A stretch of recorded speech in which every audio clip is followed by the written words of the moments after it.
Semitic মানে সাম, নূহ আলাইহিস সালাতু ওয়াস সালামের যে 3 সন্তান নৌকায় উঠে ঈমান আনয়নের মাধ্যমে বেঁচে গেছিলেন তারা হচ্ছেন সাম, হাম, ইয়াফেস। আর একজন সন্তান নাফরমানি করে বন্যায় ডুবে গেছিল। তো এই 3 সন্তানের মাধ্যমেই আল্লাহ পৃথিবী আবাদ রেখেছেন, নূহের 3 সন্তানের মাধ্যমে। সামের পরবর্তী বংশধরদেরকে বলা হয় সেমেটিক তথা এশিয়ান। ভারত, পাকিস্তান, বাংলাদেশ, আরব, আফগানিস্তান এই এশিয়ার অঞ্চলের মানুষ হচ্ছে সামের সন্তান। এই কালার যাদের, মেটে এবং শ্যামলা কালার যাদের, সাদা হলেও মেটে এবং শ্যামলার প্রভাব থাকে, এই কালার যাদের, তারা সামের সন্তান। আফ্রিকান যারা কালো তারা হচ্ছে হামের সন্তান। আর ইউরোপ এবং আমেরিকার যারা ধবধবে সাদা, হলদে, তারা হচ্ছে ইয়াফেসের সন্তান। পৃথিবীতে আল্লাহ যত নবী পাঠিয়েছেন সব সামের বংশে পাঠিয়েছেন, তথা ইব্রাহিমও সামের বংশে, আর ইব্রাহিমের পরবর্তী আর যত নবী তারা তো সব ইব্রাহিমের বংশে। সুতরাং সবই সেমেটিক রিলিজিয়ান। এটা কি জন্য বললাম? এই তথ্যটা আপনাকে এই জন্য দিলাম, আজকের যারা ইসরায়েলে বসবাস করছে তারা যদি বলে যে আমরা ওই বানু ইসরাইল যাদের কথা আল্লাহ কোরআনে বলেছে, থাকতে পারে 2-1 তাদের মধ্যে, আল্লাহ আলাম, কিন্তু তারা যে এই দাবিতে মিথ্যুক তার সবচেয়ে বড় প্রমাণ হচ্ছে গায়ের রং। কেননা ইব্রাহিম হচ্ছে সামের সন্তান, সেমেটিক, আরবের মানুষ, ইরাকের মানুষ, এশিয়ার মানুষ। তার পরবর্তীতে আর যত নবী এসেছে সব হচ্ছে এশিয়ার। মুহাম্মদ সাল্লাল্লাহু আলাইহি ওয়াসাল্লামও এই কালারের, এই রঙের, এই বর্ণের। ঈসা আলাইহিস সালাতু ওয়াস সালামও এই কালারের, এই রঙের, এই বর্ণের। ইসহাক, ইয়াকুব, ইউসুফ এই কালারের, এই রঙের, এই বর্ণের। এখন ইউরোপ এবং আমেরিকা থেকে সম্পূর্ণ ধবধবে সাদা হলদে চেহারা নিয়ে এসে কেউ যদি বলে যে আমি ইসহাকের বংশধর, আমি ইব্রাহিমের বংশধর, এটা মিথ্যা। কেননা গায়ের কালার এবং গায়ের রঙে মিলতে হবে। তোমরা যেই নবীর অনুসরণের দাবি করছো, মুসা, ঈসা, তারা সব সেমেটিক, সবাই হচ্ছে ইব্রাহিমের সন্তান, সামের সন্তান। আমার নবীর চেহারা আর ইব্রাহিম আর ইসহাকের চেহারা একই রকম। আমার নবীর চেহারা আর মুসা এবং ঈসার চেহারা একই রকম, মানে গায়ের রঙে। তারা কেউ না আফ্রিকান কালো, না ইউরোপ এবং আমেরিকার ধবধবে সাদা, তারা হচ্ছে এশিয়ান। তো এখন যারা ইসরায়েলে বসবাস করতেছে তারা বেশিরভাগ ইউরোপ এবং আমেরিকা থেকে ওই চেহারা, ওই কালার নিয়ে এসে তারা দাবি করতেছে যে আমরা হচ্ছি ইব্রাহিম বা ইসহাকের বংশধর। এই জন্য কালার প্রমাণ করে যে তারা তাদের দাবিতে মিথ্যুক। আরও অনেক ঐতিহাসিক কারণ আছে এই দাবিতে মিথ্যুক হওয়ার, যেটা আজকে আমরা আলোচনা করছি না। কিন্তু আমরা যে আলোচনাটা করতে চাচ্ছি সেটা হচ্ছে এই 3টে ধর্মই ইব্রাহিম আলাইহিস সালাতু ওয়াস সালামের অনুসারী হওয়ার দাবিদার। এবং এই 3টে রিলিজিয়নের মধ্যে বানু ইসরাইল যাদের কথা আল্লাহ সুবহানাহু ওয়া তাআলা পবিত্র কোরআনের সূরা বাকারায় ব্যাপকভাবে আলোচনা করেছে, যে বানু ইসরাইলের বিস্তারিত তাফসির আমি আমার দেশব্যাপী মসজিদ ভিত্তিক দাওয়াতি সফরে মোটামুটি সূরা বাকারা থেকে কমপ্লিট করেছি, যেটা আলে ইতিসাম টিভিতে আপনারা দেখতে পারেন, বানু ইসরাইলের তাফসির। তো এই বানু ইসরাইল তাদের সম্পর্কে সংক্ষিপ্ত বলে আমরা আজকের বিশ্বে যা ঘটতেছে সেখানে চলে আসব। ইসহাকের সন্তান হচ্ছে ইয়াকুব, আর ইসহাক হচ্ছে ইব্রাহিমের সন্তান। ইয়াকুবের সন্তান হচ্ছে ইউসুফ। ইয়াকুব আলাইহিস সালাতু ওয়াস সালামের 2 স্ত্রী ছিলেন। প্রথম স্ত্রীর সন্তানে ছিল 10 জন, প্রথম স্ত্রীর গর্ভে 10 জন সন্তান, আর দ্বিতীয় স্ত্রীর গর্ভে 2 জন সন্তান, ইউসুফ আর বেনিয়ামিন।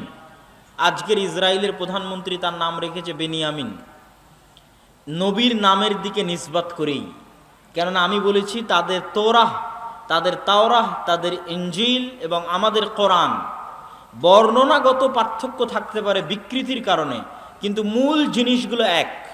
কোরআনে যেমন আদম এবং হাওয়ার ঘটনা বলা আছে, তোরা এবং ইনজিলে আদম এবং ইভ, তারা হাওয়ার নাম দিয়েছে ইংরেজিতে ইভ, আদম এবং ইভের ঘটনা বলা আছে।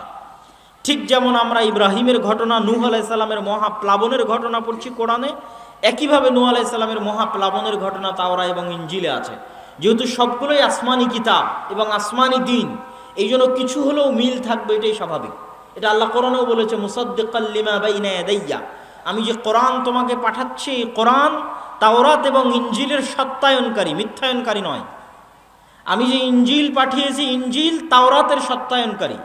আমার পক্ষ থেকে পাঠানো প্রতিটা কিতাব আর এক কিতাবের সত্যায়নকারী, মিথ্যায়নকারী নয়।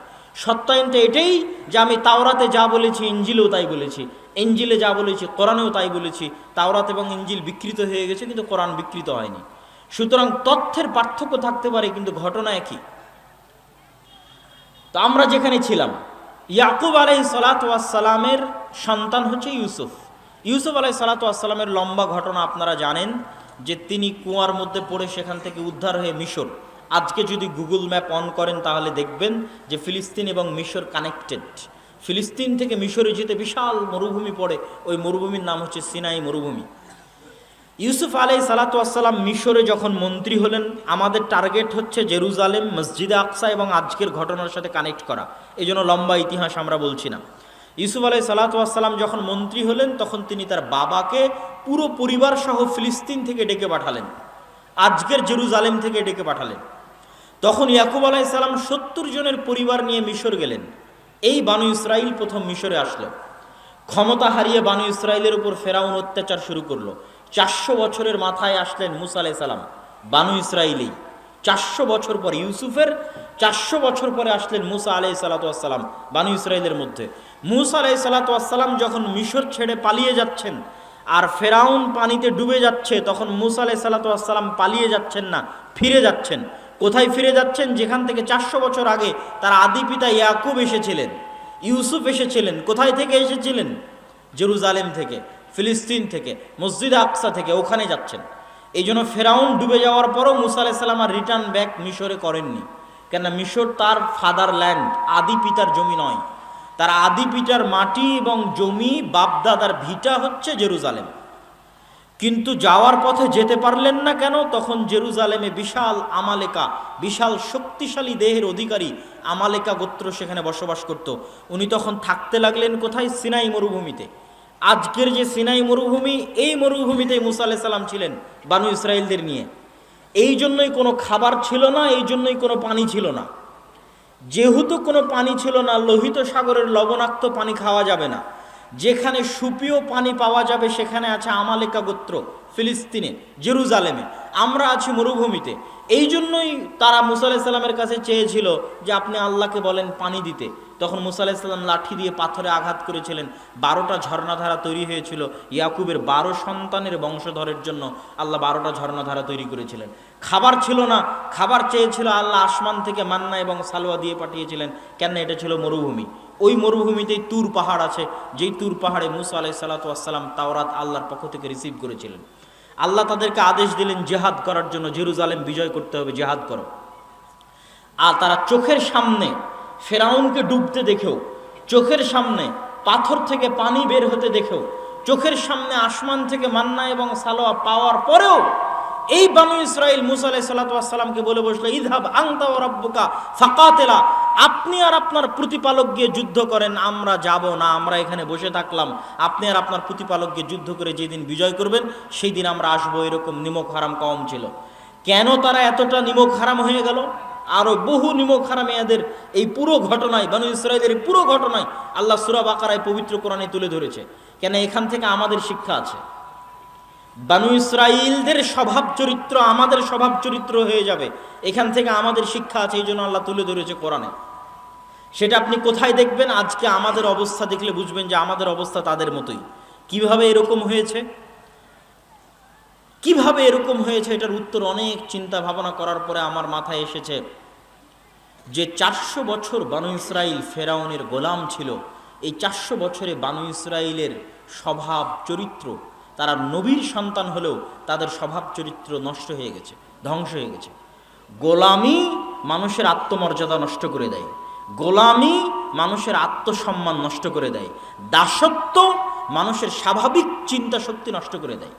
ফলত ফেরাউনের গোলামি করতে করতে করতে করতে তারা এত নিচু, এত ছোট পর্যায়ে চলে গেছে, এত তাদের ব্রেন মস্তিষ্ক নিম্ন হয়ে গেছে যে তারা চোখের সামনে এত নেয়ামত দেখার পরও নবীকে বলছে আপনি আর আপনার আল্লাহ গিয়ে যুদ্ধ করেন। আরও বহু তাদের নিমক হারামি আছে, কিছুক্ষণ পরে বলবো। আর আমাদের কোথায় সমস্যা তৈরি হয়েছে? সারা বিশ্বের সব মুসলিম দেশ 150 থেকে 200 বছর ইউরোপিয়ানদের ঔপনিবেশ ছিল। আপনারা যারা আজকে এখানে বসে আছেন, 1935-37 সালে শেরে বাংলা একে ফজলুল হকের যেই সরকার তৈরি হয়েছিল, উভয় বাংলার একমাত্র প্রধানমন্ত্রী, পশ্চিম বাংলা এবং পূর্ব বাংলার একমাত্র প্রধানমন্ত্রী শেরে বাংলা একে ফজলুল হকের যে সরকার তৈরি হয়েছিল, ওই সরকার জমিদারি প্রথা বিলুপ্ত না করলে আপনারা এই জমির দলিলও আপনাদের থাকতো না। কেন? এগুলো একটা জমির মালিক আপনারা ছিলেন না, সব ছিল জমিদারেরা মালিক। কি পরিমাণ গোলামি থাকলে, তথা 100 বছরও হয়নি আপনাদের এই জমিরগুলোর মালিক হওয়া, এই জমির কাগজপাতির মালিক হওয়া, যে জমিগুলো আপনারা আজকে ভোগ করতেছেন এই বাংলাদেশে, এই জমির মালিক হওয়া আপনাদের 100 বছরও হয়নি। তাহলে এই অঞ্চলের মানুষ 150-200 বছর ব্রিটিশদের গোলামি করেছে। এই রকমই সারা পৃথিবীর প্রায় মুসলিম দেশ ইউরোপিয়ানদের গোলামি করেছে। যখন ফ্রান্সের আইফেল টাওয়ারের সামনে বসে বিড়ি খাচ্ছে, মদ খাচ্ছে, জুয়া খেলতেছে সব মুসলমান, এই সমস্ত মুসলমানগুলো কোথায় থেকে এসেছে খোঁজ নিয়ে জানলাম, সব এসেছে লিবিয়া থেকে, সব এসেছে মরক্কো থেকে। কেন? এই সমস্ত আফ্রিকান দেশগুলো ফ্রান্স শাসন করত। আফ্রিকান মুসলিম কান্ট্রিগুলো ছিল ফ্রান্স, ইতালি, স্পেনের উপনিবেশ। ফলত স্পেন, ফ্রান্স, ইতালির গোলামি করতে করতে করতে করতে এদের স্বভাব নষ্ট হয়ে গেছে। আর আমাদের স্বভাব নষ্ট হয়ে গেছে 150 থেকে 200 বছর ব্রিটিশদের গোলামি করতে করতে। ফলত আমরা জন্মগত গোলাম, রক্তের মধ্যে গোলামি আছে। এই জন্য আমরা স্বাভাবিক স্বাধীন চিন্তা করতে পারি না, আমাদের আত্মসম্মান নাই, আত্মমর্যাদা নাই। দেখবেন সকাল সন্ধ্যা গণ্ডগোল, মারামারি, হিংসা, বিদ্বেষ। এরকম গণতন্ত্র, যেই গণতন্ত্র বাংলাদেশে আছে, এরকম গণতন্ত্র পৃথিবীর আর কোনো দেশে পাবেন না।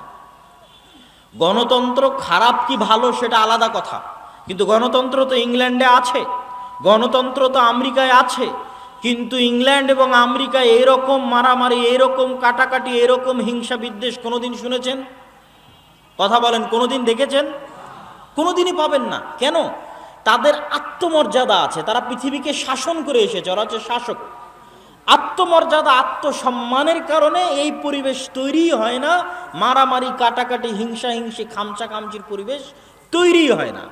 পুলিশ বাহিনী পুলিশ বাহিনীর মতো কাজ করে, বিচার বিভাগ বিচার বিভাগের মতো কাজ করে, সরকার সরকারের মতো কাজ করে। 5 বছর পর পর ভোট দিয়ে মানুষ সরকার পরিবর্তন করে। কেউ ক্ষমতায় এসে মনে করে না যে আমি পুলিশকে আমার অধীনে নিয়ে চলে আসব, কেউ ক্ষমতায় এসে মনে করে না যে আমি বিচার বিভাগকে আমার অধীনে নিয়ে চলে আসব। কেন? তারা জন্মগত পৃথিবীকে শাসন করে এসেছে, শিক্ষায় উন্নত, জ্ঞানে উন্নত, ব্যক্তিত্বে, চরিত্রে, আত্মমর্যাদা, আত্মসম্মানে উন্নত, নিচু ছোট চিন্তা ভাবনা নাই। আর আমরা হচ্ছে গোলামি করেছি 150 বছর, 200 বছর। যখন বাদশাহ আলমগীর ছিল তখনকার মুসলমানেরা এরকম ছিল না। মানে আজকের যে মুসলমান, আজ থেকে 300 বছর আগে যখন বাদশাহ আলমগীর এদের শাসন করেছে, তখনকার মুসলমানেরা এরকম ছিল না। তখন মাদ্রাসা মসজিদের নামে গোটা ভারতের 5 ভাগের 1 ভাগ সম্পত্তি শুধু মাদ্রাসা মসজিদের নামে ওয়াকফ করা ছিল। গোটা ভারত, পাকিস্তান, বাংলাদেশকে 5 ভাগ করবেন, 5 ভাগ করে 1 ভাগ করলে কত হাজার বিঘা হয়? এত হাজার বিঘা সম্পত্তি, এত লক্ষ বিঘা সম্পত্তি শুধু মসজিদ মাদ্রাসারই ছিল। এখন দেখান দেখি 200 বছরের পুরাতন কোনো মসজিদ মাদ্রাসার জমি আছে কিনা? নাই। তাহলে এই জমিগুলো কোথায় গেল? যখন লাখিরাত সম্পত্তি বাজেয়াপ্তকরণ আইন পাশ করেছিল ব্রিটিশরা, তখন এগুলো সব সম্পত্তি বাজেয়াপ্ত হয়ে গেছিল। মসজিদ মাদ্রাসার নামে 500-600 বছর যাবৎ মুসলমানদের ওয়াকফ করা জমি বাজেয়াপ্ত হয়ে গেছে। মানে মুসলমানেরা তো এই দেশে 150-200 বছর থেকে নাই, প্রায় 1000 বছর থেকে এই দেশে আছে। তাহলে 1000 বছরের পুরাতন মাদ্রাসাও থাকতে হবে, 1000 বছরের পুরাতন মসজিদও থাকতে হবে, অসংখ্য। নাই কেন? এগুলো সব সম্পত্তি বাজেয়াপ্ত হয়ে গেছে, ছিল। এই গোলামি মুসলমানদেরকে ধ্বংস করে দিয়েছে। ওই যে ফ্রান্সের আইফেল টাওয়ারের সামনে বসে বিড়ি খাচ্ছে, এগুলো সব মুসলমান। একটা মদখোর, একটা জুয়াখোর, একটা অধপতিত, নিম্ন, অশিক্ষিত, মূর্খ জাতিতে পরিণত হয়ে গেছে। ঠিক বানু ইসরায়েলেরা যেমন 300 বছর 400 বছর ফেরাউনের গোলামি করে ধ্বংস হয়ে গেছে, আমাদের অবস্থা হচ্ছে গোলামি করতে করতে আমরা ওই পর্যায়ে চলে গেছি। সম্মানিত উপস্থিতি, এই বানু ইসরায়েলদের যখন এই আচরণ দেখলেন, তখন মুসা আলাইহিস সালাতু ওয়াস সালাম কষ্ট পেলেন। কষ্ট পেয়ে তিনি আল্লাহর কাছে দোয়া করলেন, হে আল্লাহ, আমার মৃত্যু যেন জেরুজালেমের এত নিকটে হয়, যেখান থেকে একটা ঢিল নিক্ষেপ করলে আমার কবরে এসে পড়ে, বা এই মসজিদে আকসা থেকে একটা ঢিল নিক্ষেপ করলে যেন আমার কবরে এসে পড়ে, এত নিকটে আমার মৃত্যু, বা আমার দাফন এবং আমার কাফনের ব্যবস্থা করিয়েন। এটা বুখারীর হাদিস। আল্লাহর নবী বলছেন, আমি ফিলিস্তিনে থাকলে তোমাদের দেখাতাম কোথায় মুসা আলাইহিস সালাতু ওয়াস সালামের কবর রয়েছে। মুসা আলাইহিস সালাতু ওয়াস সালামের মৃত্যুর পরে আসলেন ইউশা বিন নুন। 40 বছরের আজাব শেষ হলো বানু ইসরাইলের। আজাব শেষ হওয়ার পর ইউশা বিন নুনের নেতৃত্বে তারা জিহাদ করলো। লম্বা ঘটনা। জিহাদের দিন আল্লাহ সূর্য থামিয়ে দিলেন। যুদ্ধের দিন পৃথিবীর ইতিহাসে প্রথম একবার মাত্র আল্লাহ সুবহানাহু ওয়া তাআলা সূর্য থামিয়ে দিয়েছিলেন। সেই দিন এই দিন, যেই দিন জেরুজালেম মসজিদ আকসা বিজয় হবে সেই দিন। ইউশা বিন নুনের নেতৃত্বে মসজিদ আকসা বিজয় করতে গিয়ে শুক্রবার বিকেল হয়ে গেছে। শুক্রবারের সন্ধ্যা নামলে শনিবারের দিন শুরু হবে। শনিবারের দিন শুরু হলে যুদ্ধ বিগ্রহ নিষিদ্ধ। সেই দিন অনুযায়ী, মুসা আলাইহিস সালামের দিন অনুযায়ী, তাওরা অনুযায়ী শনিবারের দিন শুরু হলে যুদ্ধ বিগ্রহ নিষিদ্ধ। শুক্রবার সন্ধ্যা হলেই যুদ্ধ বিগ্রহ নিষিদ্ধ হবে। এই জন্য ইউশা বিন নুন আল্লাহর কাছে দোয়া করলেন, আল্লাহুম্মা হবিস আলাইনা ইয়া শামস ইন্নাকা মা'মুরা ওয়া আনা মা'মুরুন। হে সূর্য, তুমি আদিষ্ট আর আমিও আদিষ্ট। হে আল্লাহ, এই সূর্যকে আপনি আমাদের উপর থামিয়ে দিন, যেন যুদ্ধ শেষ করে বাইতুল মুকাদ্দাস মসজিদ আকসা বিজয় করতে পারি। আল্লাহর নবী বলছেন যে ইন্না শামসা লাম তুহবাস লিবাশারিন, পৃথিবীতে কোনোদিন সূর্য কোনো মানুষের জন্য থামেনি, ইল্লা লিইউশা বিন নুন, একমাত্র ইউশা বিন নুন এবং বানু ইসরাইলের জন্য আল্লাহ সূর্য থামিয়ে দিয়েছিলেন, যেন তারা মসজিদ আকসা বিজয় সম্পূর্ণ করতে পারে। কত বড় নিমক হারাম জাতি, চোখের সামনে দেখলো সূর্য থেমে গেছে। এই সূর্য থামানোর মাধ্যমে আল্লাহ তাদের মসজিদ আকসা বিজয় করার সুযোগ দিলেন। এবার আল্লাহ তাদেরকে আদেশ দিচ্ছেন, শোনো, যখন তোমরা কারিয়ায় প্রবেশ করবে, আমি তাদেরকে বলে দিলাম, যখন তোমরা এই শহরে প্রবেশ করবে তখন তোমরা বলবে হিত্তাতুন নাগফির লাকুম, তোমরা মুখে উচ্চারণ করবে হিত্তাহ, আমি তোমাদের ক্ষমা করে দিব। হিব্রু ভাষায় হিত্তা হচ্ছে আস্তাগফিরুল্লাহ, আরবিতে আস্তাগফিরুল্লাহ আল্লাযী লা ইলাহা ইল্লা হুয়াল হাইয়ুল কাইয়্যুম ওয়া আতুবু ইলাইহি, বা আরবিতে আস্তাগফিরুল্লাহ হচ্ছে হিব্রুতে হিত্তা। তোমাদের যে এত বড় অপরাধ, এত বড় গুনাহের পরও আমি মসজিদ আকসা বিজয় করার সুযোগ দিচ্ছি।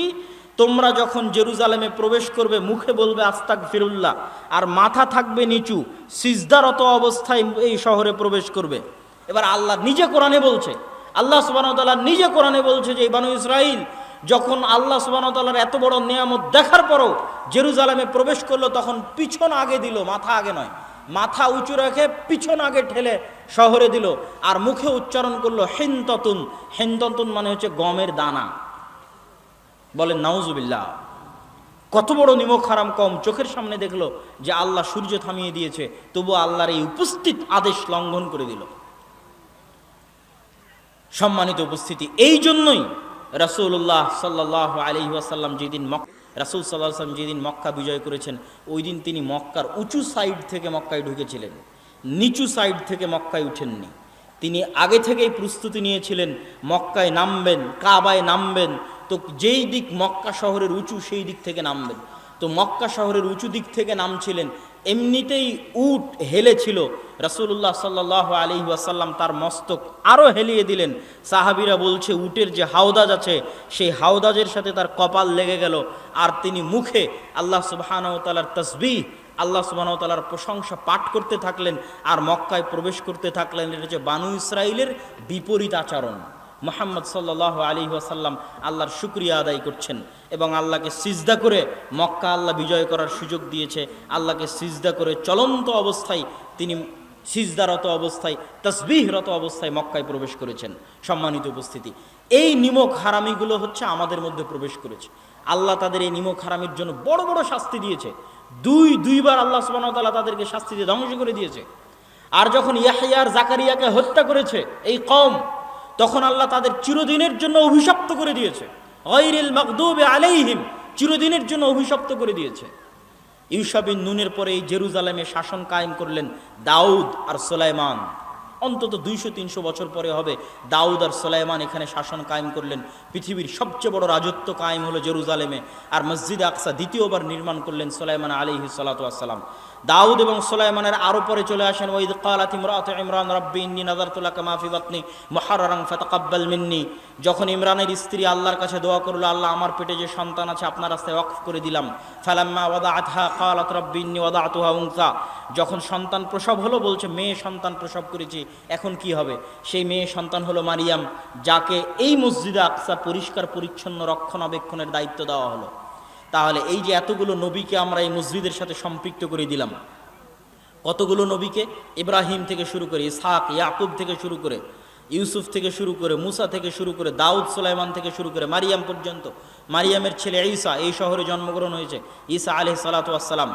তারা বলে ঈসা আলাইহিস সালাতু ওয়াস সালামকে তারা বলে জেসাস, আর মারিয়ামকে বলে মা মেরি, আর মুসা আলাইহিস সালাতু ওয়াস সালামকে বলে মোজেস। নাম একই, ব্যক্তি একই, উচ্চারণের পার্থক্য। এটার সাথে আরও একজনকে যুক্ত করে দিতে হবে মসজিদে আকসার সাথে, তিনি হচ্ছে লূত আলাইহিস সালাতু ওয়াস সালাম। আল্লাহ সুবহানাহু ওয়া তাআলা কোরআন মাজিদে বলছেন, ওয়ানাজ্জাইনাহু ওয়া লূতান ইলাল আরদিল্লাতী বারাকনা ফীহা লিল আলামিন। আমি লূতকে এবং ইব্রাহিমকে ওই মাটিতে আশ্রয় দিয়েছি যেই মাটিতে আমি বরকত রেখেছি সারা পৃথিবীর মানুষের জন্য। বলেন আল্লাহু আকবার। সারা পৃথিবীর মানুষের জন্য বরকত রেখেছি ওই মাটিতে যেই মাটিতে আমি ইব্রাহিম আর লূতকে আশ্রয় দিয়েছি। ইব্রাহিমকে ইরাক থেকে বাপ তাড়িয়ে দিল, আশ্রয় দিলাম জেরুজালেমে, আর লূতকে তার শহর উল্টিয়ে দিলাম, লূতের শহর উল্টিয়ে দেওয়ার পরে লূতকে আশ্রয় দিলাম এই মাটিতেই। সমসাময়িক লূত এবং ইব্রাহিম আলাইহিস সালাতু ওয়াস সালাম একই যুগের। তো জর্ডানের ডেড সির ওই সাগর উল্টিয়ে দেওয়ার পরে, ওই শহর উল্টিয়ে দেওয়ার পরে লূতকে আশ্রয় দিলাম জেরুজালেমে, আর বাপ তাড়িয়ে দেওয়ার পর ইব্রাহিমকে আশ্রয় দিলাম জেরুজালেমে। এতগুলো নবীর আমরা সম্পর্ক তৈরি করে দেখালাম এই জেরুজালেমের সাথে। আমাদের নবীর ছোট্ট দুইটা সম্পর্ক, সুবহানাল্লাযী আসরা বিআবদিহি লাইলাম মিনাল মাসজিদিল হারাম ইলাল মাসজিদিল আকসা আল্লাযী বারাকনা হাওলাহ। মহা পবিত্র সেই সত্তা যিনি তার বান্দা, যিনি তার দাস, তার গোলাম মুহাম্মদ সাল্লাল্লাহু আলাইহি ওয়াসাল্লামকে সফর করিয়েছেন। মুহাম্মদ সাল্লাল্লাহু আলাইহি ওয়াসাল্লামকে সফর করিয়েছেন মক্কার কাবা থেকে জেরুজালেমের মসজিদে আকসা পর্যন্ত। কোন মসজিদে আকসা? আল্লাযী বারাকনা হাওলাহ, যেই মসজিদে আকসার চারিদিক আমি আল্লাহ ঘিরে রেখেছি বরকত দিয়ে। আল্লাহু আকবার। কোরআনের আয়াত, আল্লাহ সুবহানাহু ওয়া তাআলা বলছেন মসজিদে আকসার চারিদিকে ঘিরে রাখা আছে বরকত দিয়ে। সেই মসজিদে আকসা আমি সফর করিয়েছি আমার বান্দা মুহাম্মদ সাল্লাল্লাহু আলাইহি ওয়াসাল্লামকে, যেখানে তিনি সকল নবীর ইমামতি করেছেন, বোরাক বেঁধে রেখেছেন, সেখান থেকে আসমানে সফর করেছেন, আবার আসমান থেকে মসজিদে আকসা হয়ে ফিরে তিনি কাবায় চলে এসেছেন, মক্কায় চলে এসেছেন। সম্মানিত উপস্থিতি, আল্লাহর নবীর পরে জেরুজালেম বিজয় করেছেন ওমর রাদিয়াল্লাহু তাআলা আনহু। আল্লাহর নবীর জীবদ্দশায় আরেকটি ছোট্ট ঘটনা হচ্ছে, ক্বাদ নারা তাকাল্লুবা ওয়াজহিকা, আমি দেখছি বারবার আপনার চেহারা আসমানের দিকে। কেন? আমাদের দিনের প্রথম কেবলা ছিল মসজিদে আকসা, প্রথম কেবলা। প্রথম যখন সালাত ফরজ হয়, তখন সালাত ফরজ হওয়ার পরে যেই দিকে মুখ করে সালাত আদায় করতে হতো সেটা হচ্ছে মসজিদে আকসা। তো মদিনায় হিজরত করার আগ পর্যন্ত আল্লাহর নবীর কোনো কষ্ট হতো না। কেন কষ্ট হতো না? আল্লাহর নবী কাবা ঘরের এমন জায়গায় দাঁড়াতেন, মসজিদে আকসা মুখী হয়ে সালাত আদায় করার জন্য কাবার এমন জায়গায় দাঁড়াতেন যে কাবাও সামনে হতো, মসজিদে আকসার দিকেও মুখ হতো। এটা কঠিন কিছু না, আপনি তো কাবার চারিদিকে মুখ করে সালাত আদায় করতে পারবেন। তো আমি কাবার এমন দিকে মুখ করে সালাত আদায় করতাম যেই দিকে মুখ করে সালাত আদায় করলে সামনে কাবা, আবার কি পড়বে? মসজিদে আকসা জেরুজালেম পড়বে। তো এই জন্য মক্কায় আল্লাহর নবীর কোনো কষ্ট হতো না। আমি সামনে কাবাও রেখেছি, আবার কেবলাও করেছি মসজিদে আকসার দিকে। কিন্তু মক্কা থেকে যখন মদিনায় গেলেন, দুটো তো আর একসাথে হয় না। কাবা একদিকে, জেরুজালেম আর একদিকে, একসাথে তো দুটাকে তিনি কেবলা বানাতে পারছেন না। তখন থেকে তার কষ্ট শুরু হলো। তখন থেকে তিনি আসমানের দিকে তাকাতেন, কেবলা যেন কাবা করে দেওয়া হয়, এই মর্মে। তাহলে আমাদের মসজিদে আকসার সাথে আমাদের দ্বিতীয় আর একটা সম্পর্ক হচ্ছে, মসজিদে আকসা আমাদের প্রথম কেবলা। সম্মানিত উপস্থিতি, আল্লাহর নবীর পরে ওমর রাদিয়াল্লাহু তাআলা আনহুর হাতে মসজিদে আকসা বিজয় হয়েছে। মসজিদে আকসা বিজয় হওয়ার সংক্ষিপ্ত ঘটনা বলে আমরা আমাদের এই পর্বের আলোচনা শেষ করে দিব। আল্লাহর নবীর পরে ওমর রাদিয়াল্লাহু তাআলা আনহুর হাতে মসজিদে আকসা বিজয়ের যেটা সংক্ষিপ্ত ঘটনা, সেই সংক্ষিপ্ত ঘটনা হচ্ছে,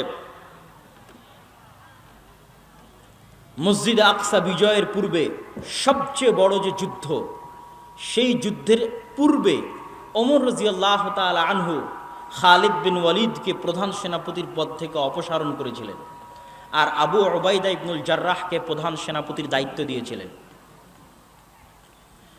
প্রধান সেনাপতির দায়িত্ব পেয়ে আবু উবাইদা ইবনুল জাররাহ যখন এই যুদ্ধে অংশগ্রহণ করতে যাচ্ছে, তখন সে দেখতেছে যে তার সেনাবাহিনীর সদস্য মাত্র 12,000, আর বিশাল রোমান এম্পায়ারের সেনা সদস্য হচ্ছে 3 লক্ষ। 12,000 সৈন্য দিয়ে 3 লক্ষ সেনাবাহিনীর মুখোমুখি হওয়া সম্ভব নয়। ফলত তিনি চিঠি লিখে পাঠালেন ওমর রাদিয়াল্লাহু তাআলা আনহুর কাছে যে অতিরিক্ত সেনাবাহিনী দরকার, না হলে যদি আমরা পরাজিত হই মানুষ দিন থেকে মুখ ফিরিয়ে নিবে। ওমর রাদিয়াল্লাহু তাআলা আনহু চিঠির উল্টা পিঠে লিখে পাঠালেন যে লা তুহাওয়িলান্নাকুম কাসরাতান নাসারা আও কাসরাতার রোম, তোমাদেরকে যেন রোমানদের সংখ্যাধিক্য ভীত সন্ত্রস্ত না করে, তোমাদেরকে যেন মুসলমানদের অল্প সংখ্যায় চিন্তাগ্রস্ত না করে। জেনে রাখো আল্লাহ যার সাথে আছে তারাই শক্তিশালী। ওমর রাদিয়াল্লাহু তাআলা আনহুর এই চিঠি পেয়ে আবু উবাইদা ইবনুল জাররাহ চিন্তার মধ্যে পড়ে গেলেন। খালিদ ইবনুল ওয়ালিদ আবু উবাইদা ইবনুল জাররাহকে বললেন, হে প্রধান সেনাপতি আবু উবাইদা ইবনুল জাররাহ, আজকের দিনের জন্য আপনি যুদ্ধের দায়িত্ব আমাকে ছেড়ে দেন। কাগজে কলমে প্রধান সেনাপতি আপনি, কিন্তু আজকের যুদ্ধের প্রধান সেনাপতি আমি। আবু উবাইদা ইবনুল জাররাহ খালিদ বিন ওয়ালিদের হাতে প্রধান সেনাপতির দায়িত্ব ওই দিনের জন্য ছেড়ে দিলেন। সংক্ষিপ্ত আকারে কথা হচ্ছে, 6 দিন যুদ্ধ হলো। 6 দিন যুদ্ধের পর মুসলমানেরা যুদ্ধে বিজয় করে 4 ভাগে ভাগ হয়ে আজকের যে গাজার নাম শুনছেন, এই গাজা প্রথম বিজয় হয়। ফিলিস্তিনে ইসলাম প্রবেশের পথে প্রথম বিজয় হয় হচ্ছে Gaza, Haifa, Hakka, Tel Aviv, এগুলো সব শহর মুসলমানের আস্তে আস্তে বিজয় করতে লাগলো। বিজয় করতে করতে চারিদিক থেকে জেরুজালেমকে ঘিরে ফেললো, কেন জেরুজালেম ছিল হেডকোয়ার্টার। চারিদিক থেকে যেই দিন জেরুজালেমকে ঘিরে ধরা হয় সেদিন ওখানে সাহাবী ছিল 4,000 সাহাবী উপস্থিত ছিল জেরুজালেম বিজয়ে। 1 মাস যাবৎ জেরুজালেম ঘিরে রাখার পরেও পাদ্রী চাবি হস্তান্তর করেনি। শর্ত দিল আমিরুল মুমিনিন মদিনা থেকে আসলে চাবি হস্তান্তর করা হবে। আমিরুল মুমিনিন মাত্র একজন গোলাম, একজন কৃতদাস সাথে নিয়ে এই দীর্ঘ 1500 কিলোমিটারের পথ উটের পিঠে চড়ে রওনা দিলেন মদিনা থেকে জেরুজালেম। আর এই দীর্ঘ 1500 কিলোমিটারের পথে কখনো তিনি উটের পিঠে, কখনো তার চাকর উটের পিঠে, এইভাবে আস্তে আস্তে যখন জেরুজালেমের গেটে প্রবেশ করবেন তখন ওমর রাদিয়াল্লাহু তাআলা উটের রশি ধরে টানছেন আর তার চাকরকে বসানো আছে উটের পিঠে। ঘটনা সত্য, সানাদ সহি।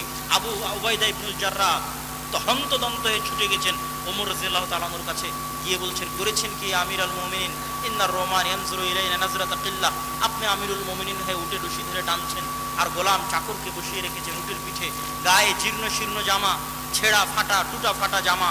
আপনাকে দেখে আজকে বিশাল রোমান এম্পায়ারের হাজার পাত্রী অপেক্ষায় আছে। গোটা রোমান এম্পায়ারের হাত থেকে কোন মসজিদ আকসা, কোন জেরুজালেম ছুটে যাচ্ছে, যে মসজিদ আকসা ইব্রাহিম, ইসহাক, ইয়াকুব, তারপরে পরবর্তীতে দাউদ, সুলাইমান, তার পরবর্তীতে ঈসা, তারপরে হচ্ছে ইয়াহইয়া, জাকারিয়া, ইহুদিদের দিনের কথা বলেন, খ্রিস্টানদের দিনের কথা বলেন, তাদের সকল স্মৃতি, সকল ঐতিহ্য, সকল কিছু হচ্ছে এই জেরুজালেম কেন্দ্রিক। সেটা সব তাদের হাত থেকে চলে যাচ্ছে। আজকের বিশ্বের যারা শাসক তাদেরকে বলেন তোমাদের গোটা পৃথিবী দিয়ে দেবো, জেরুজালেম ছেড়ে দাও, দিবে না। কেননা জেরুজালেমে ঈসা আলাইহিস সালাতু ওয়াস সালামের জন্ম হয়েছে, কেমনে দিবে? বলেন তোমাদের সারা পৃথিবী দিয়ে দিচ্ছি, জেরুজালেম দিয়ে দাও, দিবে না। কেননা দাউদ আর সুলাইমান জেরুজালেমে শাসন প্রতিষ্ঠা করেছিলেন, কেমনে দিবে? ইউশা বিন নুন জেরুজালেম বিজয় করেছিলেন, তারা তো ওটারই দাবিদার। দাবিতে সত্য মিথ্যে সেটা পরের কথা, কিন্তু ওটারই দাবিদার, এই জন্য দিবে কেমনে? এই জন্য পৃথিবীর সবচেয়ে বড় যুদ্ধগুলোর একটা যুদ্ধ এই জেরুজালেমেই সংঘটিত হবে। কিয়ামতের পূর্ব মুহূর্তের সকল মালহামাগুলো শামে সংঘটিত হবে, মক্কার মদিনায় হবে না। এই জন্য যে মক্কা মদিনা চিরদিনের জন্য ফিতনা মুক্ত, দাজ্জালের প্রবেশ মক্কা মদিনায় নিষিদ্ধ। যেহেতু মক্কা মদিনা চিরদিনের জন্য ফিতনা মুক্ত, এই জন্য মক্কা মদিনায় কোনো যুদ্ধ হবে না কিয়ামতের পূর্ব মুহূর্তে। মক্কা মদিনায় দাজ্জালও প্রবেশ করবে না। কিয়ামতের পূর্ব মুহূর্তের সব যুদ্ধ হবে এখানে। কিয়ামতের পূর্ব মুহূর্তের সব যুদ্ধ হবে শামে, ফিলিস্তিনে, ইসরায়েলে, জেরুজালেমে, মসজিদে আকসা এবং তার আশেপাশে। কিয়ামতের পূর্ব মুহূর্তের সকল বড় যুদ্ধগুলো সংঘটিত হবে। আর এত বড় ক্রাইটেরিয়া, এত বড় কারণ পৃথিবীতে আর নাই যেখানে এত বিশাল যুদ্ধ হতে পারে। কেননা এত এই জিনিসের যত লোক দাবিদার, আর পৃথিবীতে এরকম কিছু নাই যেটার এত লোক দাবিদার। পৃথিবীর 90% মানুষ এটার দাবিদার, তথা 90% মানুষ এটার জন্য যুদ্ধে জড়িয়ে যেতে পারে। আমেরিকা, ইউরোপ থেকে শুরু করে, ইসরায়েল থেকে শুরু করে গোটা মুসলিম বিশ্ব, গোটা ইউরোপ এই যুদ্ধে জড়িয়ে যেতে পারে। গোটা রাশিয়া, গোটা ইউক্রেন সব এই যুদ্ধে জড়িয়ে যেতে পারে। কেননা এটার দাবিদার হচ্ছে পৃথিবীর 90% মানুষ, তথা পৃথিবীর 3টা আব্রাহামিক রিলিজিয়ান, সেমিটিক রিলিজিয়ানের মানুষ এটার দাবিদার। সম্মানিত উপস্থিতি, ওমর রাদিয়াল্লাহু তাআলা আনহু আবু উবাইদা ইবনুল জাররাহ বলছে, করেছেন কি? আজকে এত বড় বিজয়, কত বড় বিজয় সেটার বর্ণনা দিলাম যে এত বড় বিজয়। এই বিজয়ের দিনে আপনি নিজে রশি ধরে টানছেন আর গায়ে জীর্ণ শীর্ণ কাপড় পরে আছেন, রোমানরা কি মনে করবে? ওমর রাদিয়াল্লাহু তাআলা আনহু বললেন, শোনো, কুন্না কওমান আদিল্লাহ, আমরা ছিলাম জাহেল, মূর্খ, অজ্ঞ জাতি, পৃথিবীতে আমাদের কেউ চিনত না। মক্কায় কোনোদিন রাজত্ব কায়েম হয়নি, তথা মক্কা কেন্দ্রিক কোনো শাসন ব্যবস্থা অতীতে কোনোদিন তৈরি হয়নি। মক্কা কেন্দ্রিক কোনো রাজত্ব অতীতে ছিল না। আপনি ইতিহাসের পাতা খুলে দেখেন, ছিল পারস্য এম্পায়ার আর রোমান এম্পায়ার, ইরান কেন্দ্রিক আর রোম কেন্দ্রিক। মক্কা কেন্দ্রিক কোনো শাসন ব্যবস্থা অতীতে তৈরি হয়নি, রাজত্ব। তা আমরা ছিলাম মক্কার রাখাল, মরুভূমির রাখাল, জাহেলি যুগে কেউ আমাদের চিনত না। আর সেই জায়গা থেকে আজ 20, 25, 30 বছরের ব্যবধানে রোমানদের সবচেয়ে বড় হেডকোয়ার্টার আমি বিজয় করছি মদিনা থেকে এসে। আ'আজ্জানাল্লাহু বিল ইসলাম, এই বিজয় আল্লাহ সুবহানাহু ওয়া তাআলা আমাদেরকে দিয়েছে ইসলাম মানার কারণে। বলেন আল্লাহু আকবার। এই জায়গার মধ্যে আমাদের আজকের বক্তব্যের সকল সারমর্ম আছে। ওই বানু ইসরাইলের হাত থেকে আল্লাহ জেরুজালেম দুই বার ছিনিয়ে নিয়েছে। তাদের উপর অভিশাপ দিয়েছে কেন? ওরা সকাল সন্ধ্যা আল্লাহর কথা অমান্য করত, সকাল সন্ধ্যা আল্লাহর পাঠানো নবীদের জবাই করত, এটা ছিল তাদের স্বভাব। আর আজকেও আল্লাহ মসজিদ আকসা আমাদের থেকে ছিনিয়ে নিয়েছে, এটা আল্লাহর আযাব। আমাদের আমলের কারণে, আমাদের গুনাহের কারণে আল্লাহ সুবহানাহু ওয়া তাআলা আমাদেরকে এই তৌফিক দেয় না। যে কত হাজী এখানে বসে আছে, ওই হাজীর তৌফিক হয়নি যে সে আল্লাহর 3টা পবিত্র মসজিদের 3য় মসজিদে সফর করবে, হয়নি তৌফিক। এই তৌফিক আল্লাহ দেয়নি, এটা আল্লাহর আযাব। আমাদের মতো গুনাহগারকে আল্লাহ আযাবে রেখেছে যে আমরা আল্লাহর পবিত্রতম মসজিদ মক্কা এবং মদিনা দেখতে যেতে পারলেও আল্লাহর আরেক পবিত্র মসজিদ মসজিদ আকসা দেখতে যেতে পারি না। 80 বছর থেকে দেখতে যেতে পারি না, একদিন 2 দিন নয়, এই 80 বছর থেকে আল্লাহ সুবহানাহু ওয়া তাআলা আমাদের আযাবের মধ্যে রেখেছে। যেমন বানু ইসরাইলকে আল্লাহ সুবহানাহু ওয়া তাআলা আযাবের মধ্যে রেখেছে, শাস্তির মধ্যে রেখেছে। সম্মানিত উপস্থিতি, এটা আযাবের একটা আলামত যে আপনারা মসজিদ আকসায় যেতে পারেন না, মসজিদ আকসায় সালাত আদায় করতে পারেন না, মসজিদ আকসায় প্রবেশ করতে পারেন না। পৃথিবীর কোন মুসলিম দেশের কোন মুসলমান মসজিদ আকসায় যেতেও পারে না, সালাত আদায় করতে পারে না। একমাত্র তারাই পারবে যারা ইসরায়েলের সাথে সম্পর্ক ভালো করেছে তথা কূটনৈতিক সম্পর্ক স্থাপন করেছে। একমাত্র তাদেরকে যাওয়ার অনুমতি দেওয়া হবে, একমাত্র তারাই যেতে পারবে, আর অন্য কেউ নয়। এই যে আযাবের মধ্যে আল্লাহ সুবহানাহু ওয়া তাআলা আমাদেরকে রেখেছে, এই আযাব থেকে উদ্ধার বানু ইসরাইলের ঘটনা থেকে শিখবেন। আজকের যারা দাবি করছে তারা হচ্ছে ফেরাউনের ভূমিকায় চলে গেছে, আর আমাদেরকে আল্লাহ সুবহানাহু ওয়া তাআলা বানিয়ে দিয়েছে বানু ইসরাইলের ভূমিকা। ফেরাউন যেমন বানু ইসরাইলের শিশুদের হত্যা করত, আজ আমাদের শিশুদেরকে আজকের ফেরাউনেরা হত্যা করত। 10,000-এর 4,000 হচ্ছে শিশু। যে 10,000 গাজায় মারা গেছে তার 4,000 হচ্ছে শিশু। মানে ইচ্ছা করে করে শিশুদের জবাই করা হয়, হত্যা করা হতো ফেরাউনের যুগে। আজকের যুগে বানু ইসমাইলের বংশধর হচ্ছে আমাদের নবী মুহাম্মদ সাল্লাল্লাহু আলাইহি ওয়াসাল্লাম। বানু ইসমাইলের সন্তানদেরকে আজকে হত্যা করা হচ্ছে, শিশুদেরকে জবাই করা হচ্ছে। এটা আল্লাহ সুবহানাহু ওয়া তাআলার পক্ষ থেকে আমাদের জন্য পরীক্ষা। এই পরীক্ষা থেকে উত্তরণ তাকওয়া, পরহেজগারিতা ছাড়া আর কোনো রাস্তা নেই। দাউদ বিজয় করতে পেরেছিল জেরুজালেম, সুলাইমান জেরুজালেমে বিশাল শাসন কায়েম করতে পেরেছিল, ইউশা বিন নুন জেরুজালেম বিজয় করতে পেরেছিল, ওমর রাদিয়াল্লাহু তাআলা আনহু জেরুজালেম বিজয় করতে পেরেছিল তাকওয়া দিয়ে, পরহেজগারিতা দিয়ে। তাকওয়া এবং পরহেজগারিতা থাকলে আল্লাহর সাহায্য আসবে, আল্লাহর সাহায্য আসতে বাধ্য। এটা আল্লাহ সুবহানাহু ওয়া তাআলার ওয়াদা যে তিনি সাহায্য করবেন।